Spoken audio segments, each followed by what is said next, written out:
अब सिनर्जी में सबसे बड़ा प्रॉब्लम ये आ रहा है कि सिनर्जी का फॉर्म फिल करना सही नहीं है, क्योंकि 6 से 12 महीने तक का वेटिंग है। उसके बाद से 2500 रुपए का फॉर्म है, वेस्ट ऑफ मनी है, 80 बच्चे जाएगा, सेलेक्ट ये भी करेंगे, पॉसिबिलिटी है। और भी 6 से 12 महीने आगे चल के 1-2 साल का वेटिंग हो जाएगा, ये भी पॉसिबिलिटी है। बहुत अच्छी बात है। और भी कंपनीज है जिसमें वेटिंग पीरियड 4 महीने 5 महीने का है, तब वहां चले जाओ।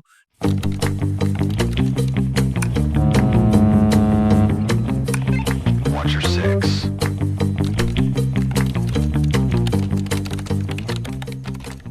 हेलो एवरीवन, सो बहुत लोगों के लिए बहुत बढ़िया न्यूज़ है ये कि सिनर्जी, जिसका सबसे ज़्यादा इंतज़ार किया जा रहा था, बहुत ज़्यादा डाउट्स आ रहे थे कि सिनर्जी का एग्ज़ाम का फॉर्म कब निकलेगा, सिनर्जी का फॉर्म कब निकलेगा, तो सिनर्जी का फॉर्म निकल गया है। और निकलने के साथ बहुत सारी नई चीज़ें भी आई हैं जो बहुत लोगों ने ध्यान ही नहीं दिया। चलिए, इस वीडियो में हम आपको सिनर्जी के एग्ज़ाम्स, पैटर्न, सब कुछ के बारे में कैसे अप्लाई करना है, ये सभी चीज़ों के बारे में बताएँगे। लेकिन वीडियो स्टार्ट करने से पहले बता दें, अगर आप आईएमयू सीडी या फिर स्पॉन्सरशिप की प्रिपरेशन कर रहे हैं, तो डिस्क्रिप्शन में व्हाट्सएप ग्रुप, टेलीग्राम ग्रुप का लिंक है। आप उसको ज्वाइन कर सकते हैं, आपको सारा अपडेट वहाँ मिलता रहेगा। और अगर आप चाहते हैं कि आप गाइडेंस के साथ प्रिपरेशन करें, जिससे आपके सिलेक्शन के चांसेस बढ़ जाए, तो आइए आईएमयू में ज्वाइन कीजिए। आईएमयू में हम लोग फॉर्म फिलिंग से लेकर एडमिशन तक हर चीज़ के लिए आपको गाइड करेंगे। एग्ज़ाम से इंटरव्यू, सब कुछ के लिए प्रिपरेशन करवाएँगे। और ये देखिए, हमारा रिजल्ट लास्ट ईयर 2024 का है, जहाँ सिनर्जी लगभग 80 बच्चे सेलेक्ट की थी, उसमें से 20 से ज़्यादा बच्चे हमारे आईएमयू में के थे। तो आप ये अंदाज़ा लगा लीजिए, इतने सारे बच्चे अपीयर होते हैं, इतने लोग एग्ज़ाम देते हैं, और उसमें 20 बच्चे हमारे। तो ये बहुत बड़ा अचीवमेंट है। अगर आप भी चाहते हैं कि आप भी इसका हिस्सा बने, तो आइए ज्वाइन कीजिए आईओमेट में अच्छे से प्रिपरेशन हो जाएगा। चलिए वीडियो पे आते हैं। तो सिनर्जी का फॉर्म निकल गया है, उसमें आप जैसे ही सिनर्जी का फॉर्म ओपन कीजिएगा, उसमें आपको रजिस्टर करना होगा। रजिस्टर करने के बाद आप जब उसको ओपन करेंगे, तब आपको वहाँ पे सारी एलिजिबिलिटी क्राइटेरिया सब दिखा जाएगी, जिसमें आप देखेंगे कि सबसे पहले आपको दिखेगा कि डीएनएस के लिए है। ये उनके लिए है जिन्होंने डीएनएस कर लिया है, डिक क्रेडिट का। उसके बाद से है होगा आपका एंट्रेंस एग्जाम डीएनएस के लिए। इसमें क्या है, हम लोगों को जो भी 12 अपीयरिंग है, जो भी स्पॉन्सरशिप के लिए प्रिपरेशन कर रहे हैं, हमको ये वाला अप्लाई करना है। अब इसमें एलिजिबिलिटी क्राइटेरिया क्या है? सिनर्जी का एलिजिबिलिटी क्राइटेरिया सबसे अच्छा है, क्योंकि जो लोग भी आईएमयू सीटी के लिए एलिजिबल हैं, वो सिनर्जी के लिए एलिजिबल है। मतलब 60% पीसीएम, ओवरऑल 60% होना चाहिए आपका। सब्जेक्ट वाइज नहीं भी होगा चलेगा, मतलब किसी सब्जेक्ट में आपको 60 से कम है, 50 से कम है, और अगर आपका ओवरऑल पीसीएम 60% है, मतलब कि आप एलिजिबल है। इंग्लिश में 10th या फिर 12 में आपका 50 मार्क्स होना चाहिए, ये एलिजिबिलिटी है वहाँ की। तो ये भी आपको फुलफिल करना पड़ेगा।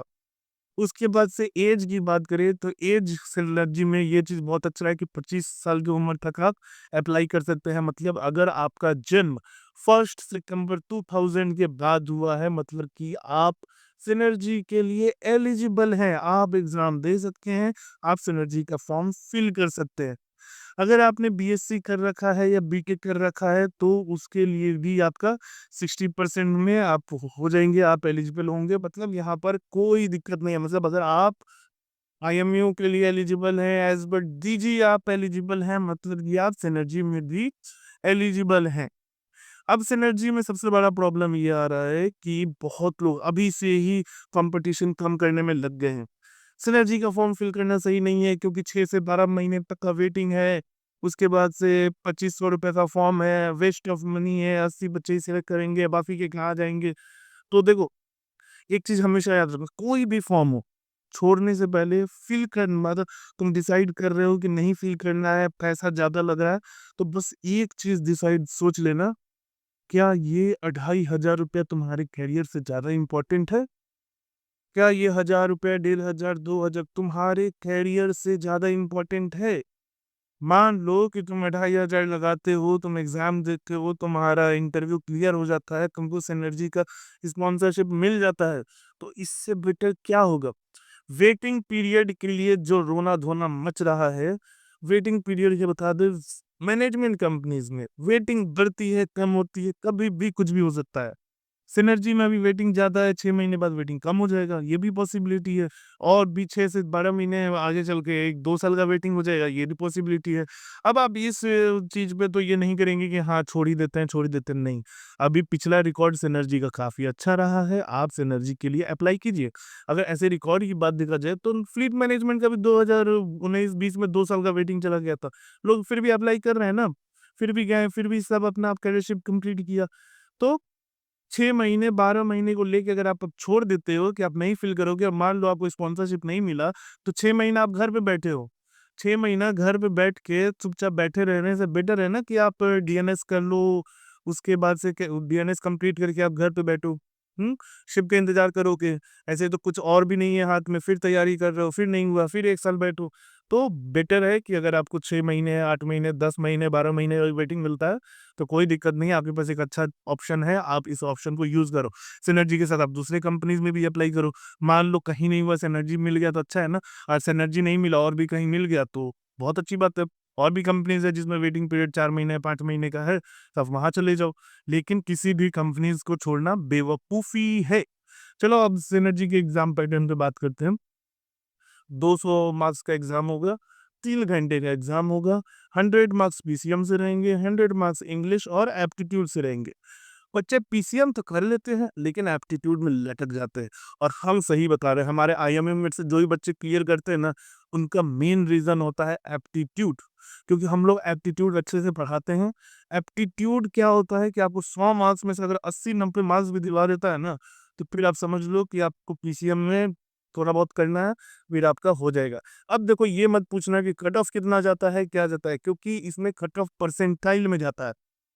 ठीक है? कितना मार्क्स करूँगा कि पास हो जाऊँगा, ऐसा कुछ भी नहीं है। ठीक है? परसेंटाइल का मतलब डिफरेंट चीज़ होता है। मतलब कि अगर 87 परसेंटाइल अगर कट ऑफ जा रहा है, मतलब कि 87% बच्चे फेल हो गए हैं और 13% बच्चे पास हुए हैं। अगर 90 परसेंटाइल जा रहा है, मतलब कि 90% जो बच्चे थे वो फेल हो गए हैं और 10% बच्चे पास हुए हैं रिटन में। तो इस चीज़ को समझ लो कि परसेंटाइल डिपेंड करेगा, ये कट ऑफ डिपेंड करेगा कि कितने बच्चे अपीयर हो रहे हैं और कितने ने, मतलब उसमें से कितने बच्चे वो लोग क्लियर कर रहे हैं। ठीक है? अगर मान लो 10,000 बच्चे अप्लाई कर रहे हैं, तो ज़ाहिर-सी बात है उनको अगर 200 बच्चे ही पास करने हैं तो परसेंटाइल बहुत, बहुत ज़्यादा ऊपर चला जाएगा। ठीक है? अभी अगर परसेंटाइल की बात करें तो 2023 में 56% परसेंटाइल था और वही 2024 में 87-88 के आसपास परसेंटाइल था। तो आप ये समझ लो कि परसेंटाइल बढ़ते जा रहा है क्योंकि बच्चे बढ़ रहे हैं, एग्ज़ाम देने के लिए लोग आ रहे हैं, कॉम्पिटिशन बढ़ रहा है और इस कॉम्पिटिशन में अगर आपको अचीव करना है, तो आईएमयू मेट में आइए, आईएमयू मेट में अच्छे से प्रिपरेशन हो जाएगी, जिसके बाद आपके लिए ये थोड़ा-सा तो ईज़ी होगा। हम ये नहीं करते हैं कि कहते हैं कि गारंटी सिलेक्शन होगा, नहीं, लेकिन हम ये कहते हैं कि जहाँ आपके सिलेक्शन के चांसेस 30 से 40% होंगे, वहीं हम लोग इसको बढ़ा के 80 टू 90% पर ले जाएँगे और उसके बाद से आपका एफर्ट है, अगर आप अच्छे से एफर्ट डालते हो, तो आपका सिलेक्शन हो जाएगा। इतना ही है इस एनर्जी की एग्ज़ाम्स के लिए। अब अच्छा डेट की बात करें, डेट, अरे! सबसे इम्पोर्टेंट चीज़ यही चीज़ हम भूल गए, पहले बता देना चाहिए था ये चीज़। सिनर्जी में अभी हम जब उनका पढ़ रहे थे, तब उसमें ये लिखा हुआ था कि ऑन डिमांड एग्ज़ाम है। ऑन डिमांड एग्ज़ाम क्या होता है? मतलब कि इसमें क्या है कि 15 अप्रैल से लेकर 15 मई तक के बीच में आपको डेट मिलेगा। उस डेट को आप सेलेक्ट कीजिए, उस डेट को आपका एग्ज़ाम होगा और आपको उसी डेट पे जाके सेंटर पे एग्ज़ाम देना है। सेम लाइक एंग्लो, एंग्लो भी यही करता है। एंग्लो आपको कुछ डेट्स दे देता है और उस डेट्स को आपको सेलेक्ट करना होता है और उसी डेट्स को उस सेंटर पे जाके आपको एग्ज़ाम देना होता है। तो ये एंग्लो वाला सिस्टम है जो कि बहुत अच्छा है। इसमें ज़्यादा रश भी नहीं होगा, चीटिंग के भी चांसेस कम रहेंगे, तो ये चीज़ काफ़ी अच्छा है, ये चीज़ हम भी एप्रिशिएट करते हैं क्योंकि पिछले साल सिनर्जी में चीटिंग भयंकर हुआ था देहरादून में और इस बार देहरादून में क्या ही कहें, बेचारा देहरादून वाले, कोई बात नहीं। पिछली बार दोबारा एग्ज़ाम देना पड़ गया था, इस बार नहीं देना पड़ेगा, इस बार थोड़ा स्ट्रिक्ट एग्ज़ाम हो जाएगा। चलिए कोई बात नहीं, अच्छी बात है, आप लोग भी अच्छे से प्रिपरेशन कीजिए और मेहनत करके सिनर्जी क्लियर कीजिए। बाकी और भी किसी कंपनी का फॉर्म आएगा तो हम आपको अपडेट करते रहेंगे, उसके लिए आपको हमारे चैनल के साथ जुड़ना होगा। और अगर गाइडेंस चाहिए तो IMUMIT है ही, आ जाइए IMUMIT में, हम लोग आपको अच्छे से प्रिपेयर कराएँगे। चलिए टाटा, बाय-बाय, टेक केयर।